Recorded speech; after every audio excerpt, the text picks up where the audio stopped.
হয়। তোকে কে বলেছে এটা রোমান্টিক সময়? এইটা আবার বলতে হয়? আমি কি বুঝি না? ঘুমা। এই সরিয়ে নিবা না, হাত সরালেই মার কাছে কল যাবে। তুই বেশি বুঝতেছিস কিন্তু। তুমি বেশি বেশি করে ফেলছো তাই। সরি। সরি না, অন্য কিছু লাগবে। কি লাগবে? ভয় নেই, তেমন কিছু লাগবে না। ফ্রিজ খুলে আইসক্রিম এনে দাও। আচ্ছা। রাসিফের আর কোনো পথ নেই আইসক্রিম আনা ছাড়া। বাধ্য ছেলের মতো ফ্রিজ খুলে একটা আইসক্রিম নিয়ে আসলো। ততক্ষণেই আশা বিছানায় হেলান দিয়ে বসেছে। রাসিফ একটা আইসক্রিম হাতে নিয়ে আসার পর, একটা কেন, তুমি খাবে না? না, আমি খাবো না এখন। আচ্ছা কাছে এসে বসো। ইয়াশার মতো রাসিফও হেলান দিয়ে বসলো।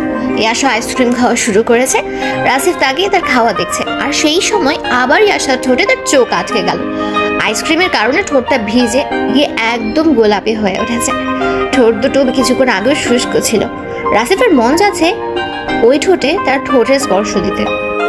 ভাইয়া, তুমি আমার খাওয়া এভাবে দেখছো কেন? খেতে মন চাইলে নিয়ে আসো।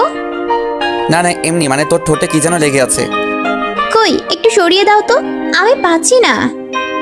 রাসিফ সুযোগ পেয়ে তার মুখটাই আশার মুখের কাছাকাছি নেয়। কই, মুছে দাও। রাসিফ আর ধৈর্য করতে পারলো না, চট করে একটা কেস করে বসলো ইয়াশার ঠোঁটে। 3 সেকেন্ডের মধ্যে রাসিফ তার ঠোঁট সরিয়ে নিল আর কম্বল মুড়ি দিয়ে শুয়ে পড়লো। ইয়াশা তো হেলান দেওয়া অবস্থায় কাঠের পুতুল হয়ে গেছে। আইসক্রিমটা আর খাওয়া হলো না ইয়াশার। পাশে একটা টেবিলের উপর রেখে দিল। রাসিফের এমন কাণ্ডে সে কিছুটা ভয় পেয়েছে। হঠাৎ করে যে এমন কাজ করবে ইয়াশা বুঝতেও পারে। রাতে আর দুজনের কথা হলো না, কারণ দুজনের লজ্জায় শেষ। পরদিন সকালবেলা উঠে কারো মুখে কোনো কথা নেই, যার যার কাজ শেষে করছে। রাসিফ লজ্জা ভয় দুটোই পাচ্ছে। ইয়াশার দিকে তাকাতেও পারছে না। খাবার টেবিলে বসে ইয়াশাই আগে কথা ওঠায়। ভাইয়া, কিছু বলবি? আসার সময় কিছু মশলা আনতে হবে। লিখে দে, বাসায় আসার সময় নিয়ে আসবো। তুমি আমার দিকে তাকাচ্ছ না কেন? কই না তো, এই যা তাকাচ্ছি। ইয়াশা দেখলেও রাসিফ আরো লজ্জা পাচ্ছে। ইয়াশা খাওয়া বাদ দিয়ে রাসিফের কাছে উঠে গেল আর তার কানে কানে বলল, আমি জানি তুমি আমাকে ভালোবেসে আমাকে দিয়েছো, আমি কিছু মনে করিনি। রাসিফের খাওয়া শেষ, সে আর খাবার গিলতে পারছে না। ইয়াশা রাসিফকে চমকে দিয়ে একটা কাজ করে বসলো। ইয়াশা রাসিফের চুলগুলোর মধ্যে একটা চুমু খেয়ে বলল, আমিও তোমাকে অনেক ভালোবাসি। ইয়াশার ভালোবাসি বলাটা ছিল অনেকটাই বাচ্চাদের মতো। তুমি কিছু ভাবছো? না না না, কিছু ভাবছি না। দ্রুত খেয়ে নাও, লেট হয়ে যাবে তো। খাচ্ছি। রাসিফ কোনো কিছুতে আটকে গেছে। রাসিফের জীবনে প্রথম প্রেম হাতছানি দিচ্ছে। রাসিফ আর কিছু ভাবতে পারছে না। দ্রুত নিজের খাবার খেয়ে অফিসের জন্য রেডি হলো। ইয়াশা দরজায় দাঁড়িয়ে রইল। কতদিনের মতো রাসিফ ইয়াশার কপালে চুমু খেলো। লজ্জায় দুজনেই মুচকি হেসে উঠলো। তারপর ইয়াশা রাসিফকে বিদায় জানালো। যদিও একটা দিনের জন্য বিদায় জানাচ্ছে, তবুও ইয়াশার মন খারাপ হয়ে গেল রাসিফের অফিস যাওয়াতে। সারাদিন ইয়াশার রুমে শুয়ে বসে কাটলো। রাসিফ সন্ধ্যায় এলো, হাতে একটা ব্যাগ দেখে ইয়াশা আজ করলো যে তার জন্য কোনো ফোন নিয়ে এসেছে। সত্যিই তাই, রাসিফ ইয়াশাকে কাছে ডেকে এনে তার হাতে মোবাইল দিল। মোবাইল পেয়ে ইয়াশা তো খুব খুশি। দেখিস, আবার আমার অনুপস্থিতিতে কোনো ছেলের সাথে কথা বলিস না আবার। তুমি কি বললা? যা দিনকাল পড়েছে। এই তো কিছুদিন আগেও আমাদের পাশের বাসার একটা ভাবি মোবাইলে কথা বলে অন্য একটা সম্পর্ক তৈরি করেছে। ভাইটা জানতে পেরে ডিভোর্স দিয়ে দেয়। আমাকে এমন মনে হয়?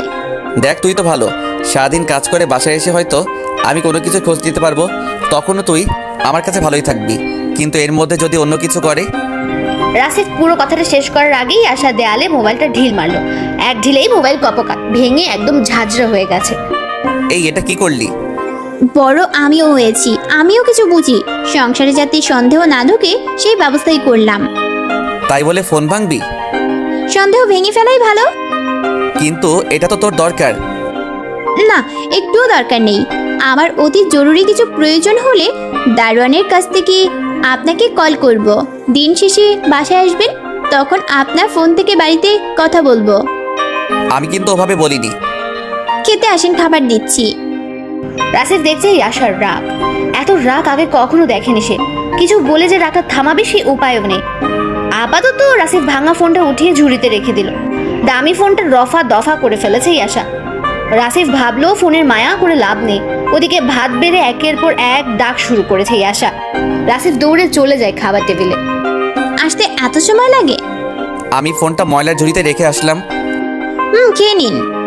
রাসিফের সাথে ইয়াশাও খেয়ে নিল। এই মন খারাপ নিয়ে ইয়াশা বিছানায় শুয়ে রইল। ইয়াশা বিছানায় যাওয়ার আগে রাসিফকে বলেছে সে যেন তার সাথে কথা বলার চেষ্টা না করে, তার কাছেও যেন না আসে। সব নির্দেশ শুনে রাসিফ দ্রুত বজায় রেখে শুয়ে আছে। ইয়াশা আগের দিনের মতো করে শুয়ে আছে। রাসিফ গুনগুন করে গান ধরেছে। কেউ চুপ করলে সুবিধা হয়, আমার অসুবিধা হচ্ছে।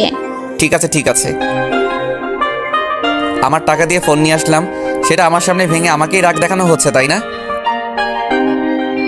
ও হ্যাঁ, একটা কথা বলতেই তো ভুলে গেছি। চাচা কল করেছিল, কাল আসতে পারে। কখন কল করেছিল? কাল কখন আসবে? উত্তর দিচ্ছেন না কেন? ও বুঝেছি, আমার উপর প্রতিশোধ নেওয়া হচ্ছে, তাই না? ভালো, চুপ থাকেন। আমি তো এমনি বললাম, কারো মুখ থেকে কথা বের করার জন্য এমনটা করতে হলো।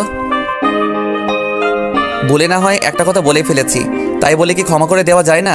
আমি তার বড়, তবু তার কাছে আমার ছোট হতে হয়। আপনাকে কিছু বলছি আমি? বলেন নাই, এটাও একটা অপমান। আপনি আমার সাথে আপনি আপনি করে কথা বলছেন কেন? একজনের কাছে ছোট হয়ে গেছি তাই। ঘুমান, গুড নাইট। ইয়াশা ধীরে ধীরে রাসিফের কাছে আসা শুরু করলো। আস্তে আস্তে রাসিফের বুকের উপর এসে শুয়ে পড়লো। কেউ যেন আমার বুকের উপর না ঘুমায়। আর রাগিয়ে দিও না, অনেক কষ্টে রাগ কমিয়েছি। আমার উপর এত রাগ কেন তার? আমাকে কষ্ট দিচ্ছ তাই? আমি কখন কষ্ট দিলাম? তুমি যে কথা বলছো ওইরকম আমি কখনো ভাবিনি। আর তুমি? বললাম তো আমি ভুল করেছি। যা হইছে, আমারও রাগ নেই, ঘুমিয়ে যা। আমি তোমার বুকেই ঘুমাবো? আমার অনেক সমস্যা হবে। কি সমস্যা হবে? তুই বুঝবি না, যা তোর বালিশে গিয়ে ঘুমা। আমি এভাবেই থাকবো। ছোট বাচ্চাদের মতো পুরো শরীরটা আমার শরীরের উপর রাখছি, ভালো করে নিঃশ্বাসও নিতে পারছি না। তাতে আমার কি? আমার ভালো লাগছে, আমি এভাবে থাকবো। ইয়াশা কম্বলটা মাথার উপর দিয়ে টেনে নিল। তারপর রাসিফের বুকে মাথা রাখলো। রাসিফও তার দু হাত ইয়াশার পিঠের উপর রাখলো। দুজন অনেকক্ষণ চুপচাপ রইল। তারপর এই যে, আপনি কি ঘুমিয়ে গেছেন? না। মাকে একটু আসতে বলবেন, সাথে বাবাকেও। কালকে আসতে বলবো? হ্যাঁ। যা, কল দিয়ে কথা বল। এত রাতে ঘুমিয়ে গেছে মনে হয়। তবুও কল দিয়ে কথা বল। ইয়াশা ফোন হাতে নিয়ে উঠে গেল। ব্যালকনিতে এসে তার বাবার ফোনে ফোন করলো। ও পাশ থেকে রিসিভ করলো ইয়াশার মা। মা কেমন আছো? ভালো রে। তুই এত রাতে কল দিছিস কেন? কোনো সমস্যা হয়েছে? না মা, শোনো, কাল তুমি আর বাবা আমাদের বাসায় এসো। আরে বাড়িতে অনেক কাজ আছে। না না, আমি কোনো কথা শুনবো না। তোমাদের আসতে বলেছি, আসবা। আচ্ছা দেখি। কোনো দেখা দেখি নাই। আচ্ছা যাব। আর তুই এত রাতে জেগে কেন? ঘুমাস নাই? এই তো এখন ঘুমাবো। রাসেল কেমন আছে? ভালোই আছে। আচ্ছা মা, রাখছি এখন। কাল কিন্তু আসছো তাহলে। আচ্ছা রাখ। ইয়াশার কথা শেষ করে এসে দেখে রাসিফ একদিকে কাত হয়ে শুয়ে আছে। এই, এভাবে কেন? উপর হয়ে শুয়ে পড়েন। আবার? আবার মানে? সবসময় আমি যেমনটা চাই তেমনটাই থাকতে হবে। বড় হয়েছেন তো কি হয়েছে, সংসারে আমি বড়। ঠিক আছে ঠিক আছে। রাসিফ আবার উপর হয়ে শুয়ে পড়লো। ইয়াশার আগের মতো রাসিফের বুকে মাথা রেখে রাসিফকে জড়িয়ে ধরলো। এখন আমার চাচি আর চাচাকে কল করে আসতে বলো। তারা আসবে কেন? আমার বাবা মা আসছে। ওনারা কেন আসবে না? ওনারা আমার বাবা মা থেকে কম কিসে?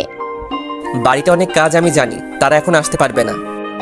কাজ সবারই থাকে, আর এই কাজের মধ্যে সময় বের করে নিয়েও আসতে পারবে। তুমি ফোন করো। এখনই? এক্ষুনি। রাসিফও বাড়িতে কল করলো। তার বাবা মা আসতে রাজি হলো। ইয়াশার বাবা মা যে আসছে সেটিও জানিয়ে দিল। কাল তো সবাই একসাথে আসবে। একসাথেই তো। দেখ, একটা ভুল করে ফেলেছি। কি ভুল? বুড়ি মানে দাদিকে তো আসতে বললাম না। ওনার কথা তো আমারও মনে ছিল না। আবার ফোন করো এক্ষুনি। দুজনের বাড়িতে কল করে বলা হলো দাদিকে যেন সাথে নিয়ে আসে। অনেক কথা হয়েছে, অনেক রাত হয়েছে, এখন তুই তোর বালিশে যা। ঢাকা পড়ে গেছে আমার, আমি এখানেই থাকবো। বুঝিস না কেন? কি বুঝবো? কিছু না। ইয়াশা রাসিফের বুকের উপর মাথা উঠালো, তারপর 2 হাত দিয়ে রাসিফের গালটা আলতো করে ধরলো, তারপর কপাল আর গালে চুমু খেলো। পরদিন সকালবেলা গ্রাম থেকে 2 পরিবারে ফোন করে বলে তারা কেউ